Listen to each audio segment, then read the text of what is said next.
और लोहे के दान से जो छुरा रहता है यमदूतों के हाथ में, तलवार रहता है, आयुध धारण करते हैं, अस्त्र शस्त्र धारण करते हैं, उन आयुधों के प्रसन्नार्थ, आयुधों की प्रसन्नता के लिए और यमदूतों की प्रसन्नता के लिए लोह दान किया जाता है।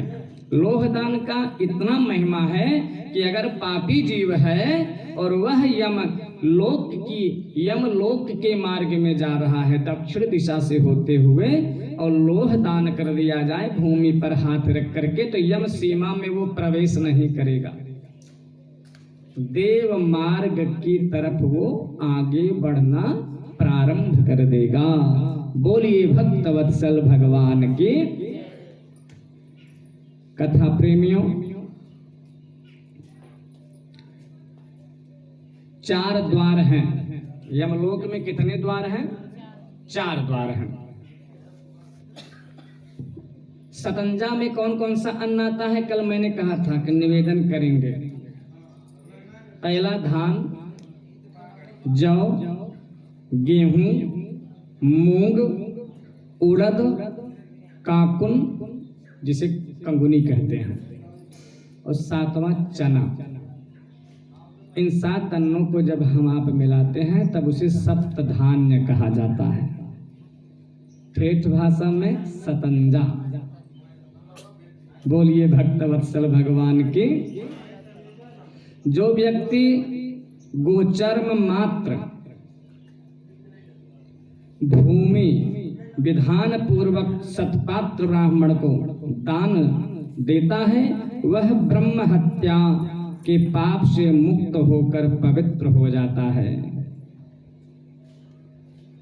ऐसा मुनीश्वरों ने कहा है। ब्रह्म हत्यारा भी है तब भी मुक्त हो जाएगा, सुरापान करने वाला भी है तब भी मुक्त हो जाएगा, वैश्यागामी यदि है तब भी गोदान से मुक्त हो जाएगा। वैश्या घर गमन किए ब्राह्मण मिट जात है, क्षत्रिय मिट जात कन्यादान हूं के खाए से। वैश्या घर गमन किए ब्राह्मण मिट जात है, क्षत्रिय मिट जात कन्यादान हूं के खाए से। आलस के बढ़ाए से किसान मिट जात हैं, विधवा मिट जात हैं श्रृंगार के बढ़ाए से। विधवा मिट जात हैं श्रृंगार के बढ़ाए से। पवन के झकोरन से बादर मिट जात हैं, आदर मिट जात रोज रोज हूं के आए से। आदर मिट जात रोज रोज हूं के आए से। कह कभी गंग जगदम्ब के प्रताप से, अमीर मिट जात हैं गरीब के सताए से। अमीर मिट जात हैं गरीब के सताए से। तो विधवा श्रृंगार किसके लिए करती है? पति के लिए करती है।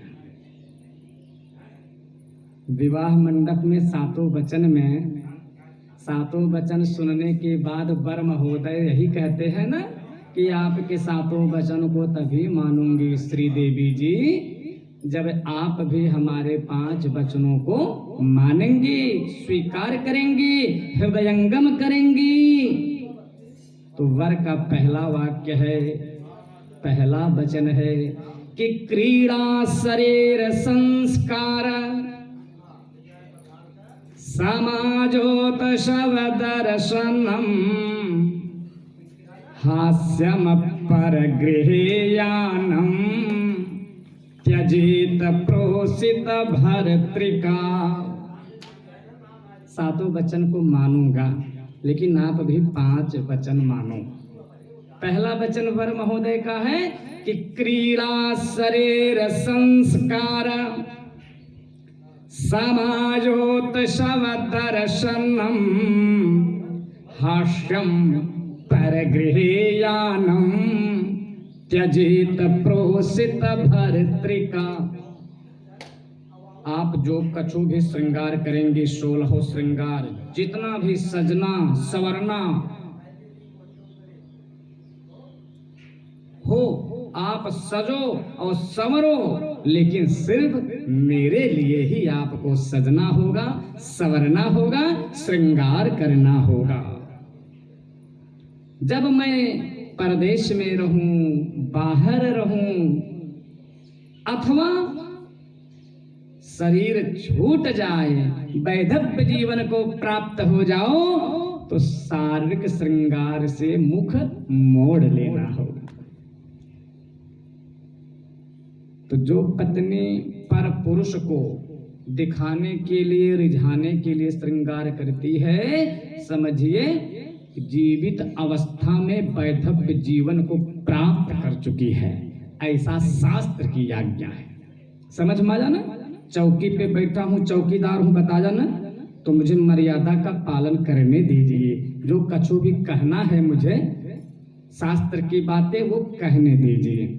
आजकल समाज में बहुत ही विकृतियां आ गई है ना, वो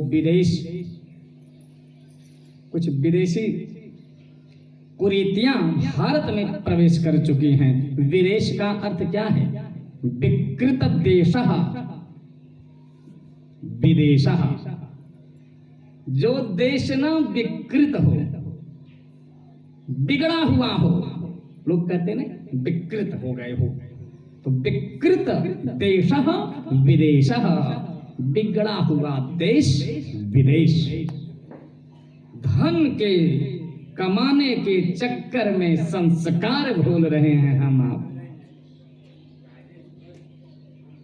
तो वैश्या घर गमन किए ब्राह्मण मिट जात है, क्षत्रिय मिट जात कन्यादान हूं के खाए से, आलस के बढ़ाए से किसान मिट जात हैं, विधवा मिट जात हैं श्रृंगार के बढ़ाए से, पवन के झकोरन से बादर मिट जात हैं, आदर मिट जात रोज रोज हूँ के आए से, कह कभी गंग जगदम्ब के प्रताप से, अमीर मिट जाते हैं गरीब के सताए से। तो कथा प्रेमियों,